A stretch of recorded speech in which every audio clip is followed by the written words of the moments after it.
era of exploration is beginning. NASA is building on its experience in low Earth orbit and preparing to go farther, setting up a base camp in orbit around the Moon, known as the Gateway, exploring the surface of the Moon like never before, and preparing to one day go to Mars.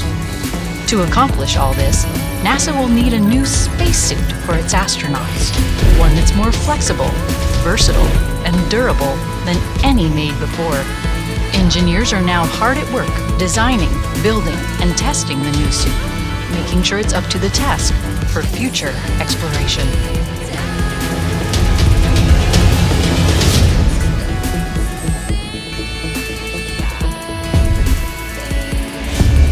Some of the greatest moments in exploration have taken place with a human in a spacesuit, whether it was a first journey outside the spacecraft or traversing mountainous moonscapes. The spacesuit made it possible. The act of sending a suited human outside the spacecraft is called EVA. What is an EVA? EVA is an acronym that stands for Extravehicular Activity, which is what most people know as a spacewalk. It's whenever we take astronauts and we let them go outside to do useful work in the vacuum of space. The spacesuits currently in use for NASA EVAs were designed in the 1970s for space shuttle missions. They have been upgraded over the years for work on the International Space Station and have served NASA well. In the past 20 years, there are a handful of types of spacewalks that we've done. We've done planned spacewalks for maintenance. As hardware breaks, we can do contingency spacewalks. As technology improves, we can upgrade hardware. Or like with the Hubble Space Telescope, we're actually repairing very sensitive scientific experiments in order to enable science. Those EVAs took place in microgravity, where astronauts float and need to use their hands to move from place to place. But moonwalkers, working in 1/6 Earth's gravity, will need spacesuits that let them use their hands and feet, walking to destinations and bending and reaching as they explore. For this new type of work, NASA has been testing prototype planetary suits, culminating in a new suit design, the xEMU. The xEMU is Exploration Extravehicular Activity Mobility Unit. So it's an exploration spacesuit. So it's a spacesuit that you're going to use as we move forward on Gateway missions and on the lunar missions with Artemis. And then we're using all that to test the suits you want to use to go to Mars in. So eventually you're going to have to be very independent and very confident in your hardware when you go and do a mission that far away from Earth. One of the most obvious changes in the new spacesuit is the way astronauts get in and out of it. Donning the current suit is a multi-step process of wriggling into the upper torso and then getting help attaching a pair of space pants. The new generation spacesuit features a hatchback, where astronauts simply slide in and out of the one-piece body of the suit. Another big feature of the suit is the way the astronauts are able to move while wearing it. Apollo astronauts learned they had to hop to get around on the Moon. The suit design sometimes made it difficult for the astronauts to work. Up. Okay. We see that one went all the way in. Not quite.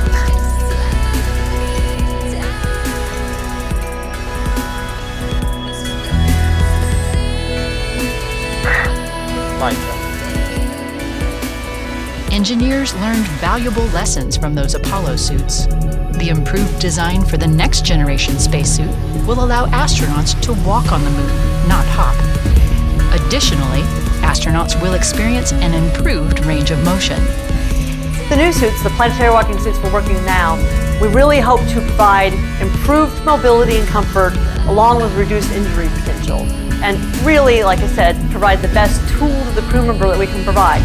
Then we want to be able to provide them the ability to kneel down and pick up a rock, like they're going to want to do in their geology science that they're working on. We want this to be a very reliable and durable suit so they can use it day after day in a dusty environment and not have to do a lot of maintenance with it while they're needing to do their mission. So there's a lot of those kinds of aspects that go into improving the suits that we're going to provide for the lunar missions. Improved mobility is not the only feature engineers have been working on. The astronauts will also be carrying a special backpack known as the PLIS. The PLIS is the Portable Life Support System. It's the backpack on the spacesuit, and it has all of the interesting parts to keep the crew member alive while they're on their spacewalk. So it has oxygen stored as pressurized gas for breathing, pressure regulators that regulate the oxygen pressure inside the spacesuit, and then a ventilation loop and a water loop that we call the thermal loop that provide trace contaminant and carbon dioxide removal from the breathing environment, and also cooling for the crew member and the suit onboard avionics and electronic systems. While the PLIS has been on previous spacesuits, this improved version will offer new technology, greater control of its systems for the astronaut, and longer life for each EVA, allowing more exploration. The PLIS labs are awesome, super fun places, and we physically assemble the parts to build the life support system, and then we test it. It's our opportunity to find things and fix things before we get it on orbit. We love what we do. We really want to see the system fly and be useful and help a person explore the moon in a more capable manner than they were able to do during Apollo. So it's a great job. So I want you to perform some isolated joint movement to understand how the suit moves and then be out. Testing for the new spacesuit continues underwater in the Neutral Buoyancy Lab.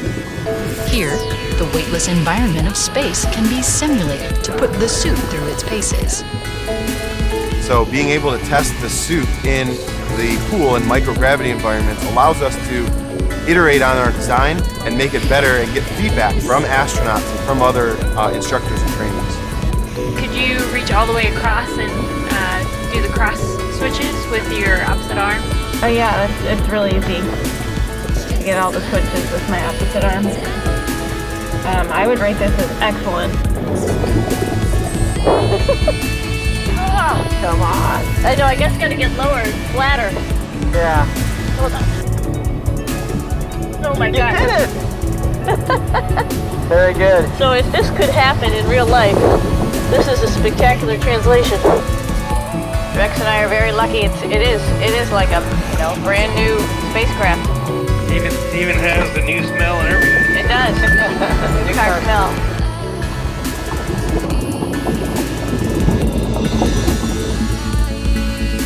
Spacesuits are also tested in the Active Response Gravity Offload System, or ARGOS. Yeah, so the Argos electronically is able to tune an astronaut exactly to whatever gravity it is that we're practicing that day, whether that's microgravity, lunar gravity, or Martian gravity. The other nice thing about Argos is you're able to get the instructors and the engineers right next to the astronauts as they're working, helping the astronaut figure out a problem as they work through the development of that test for the suit or for a piece of hardware and get that real-time feedback. Spacesuit hardware is not the only thing being tested on Earth. NASA is looking at human performance as an important factor in designing EVAs and spacesuits.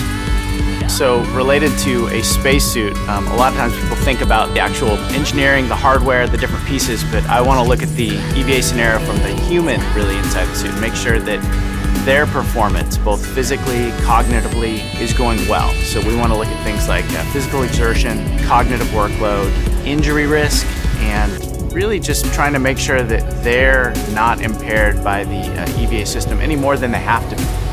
The NASA team uses virtual reality technology, motion capture, and other tools to study what it takes for a human to conduct an EVA. And what we're able to do is bring actual, no-kidding data to the table that really removes the opinions. That's probably our primary benefit for how we kind of enhance the EVA community is we take a look at this not from a hardware, not from an operations standpoint first. We look first at the human and then kind of say, what do they need to be able to do to be ready for the job? All the work on the spacesuit here on Earth is building up to the ultimate test, to fly it in space. So we're actually building a flight unit of that xEMU, and we're going to launch it to the International Space Station. And we will do an EVA with a current spacesuit, an EMU that we use today, and the xEMU with it. We'll go out in pairs, and we'll have the astronauts working together, one in the old suit and one in the new suit, and we'll test its functionality in a microgravity or a low-gravity environment out in the vacuum of space. That will help us test a lot of its systems. The EVA on the space station will set the stage for the future, when the suit will need to perform a variety of missions beyond low Earth orbit. Yeah, so a great example is NASA's Gateway. So even though it is in lunar orbit, it's still a microgravity platform, so astronauts would still be floating in space. And so we can use a lot of the lessons we learned from the International Space Station to do spacewalks on the Gateway. It's actually really advantageous to use one spacesuit both at Gateway and on the lunar surface. So the exploration spacesuit can do both of those things. For EVAs on the moon, the new spacesuit will give astronauts unprecedented abilities as they explore the lunar surface. Really, this is the first time we're trying to bring a suit that's optimized for human performance and optimized for lunar exploration so that you can actually bend down, interact with the ground, so that you're going to have the visibility that you need, the mobility that you need to accomplish these tasks. This new suit will allow us the flexibility to really do exploration. Get down on the surface and send geologists to the surface and really let them act like geologists in a spacesuit. This is the first time in history that a suit like that will have been created, and it's really exciting to be part of that. To do what NASA was meant to do, and that is to do exploration. This suit will really help enable the agency go do exploration. Well, everyone in my generation wasn't alive the first time we went to the moon, and we want to do it again, and we want to do it better. We want to go do more science, we want to stay longer, we want to get more out of it, and we have the technology to do it now. So we're really excited about it. With its new technology, new design, greater mobility, and greater versatility in how it can be used, NASA's new spacewalking suit is truly tailored for the next generation of space explorers.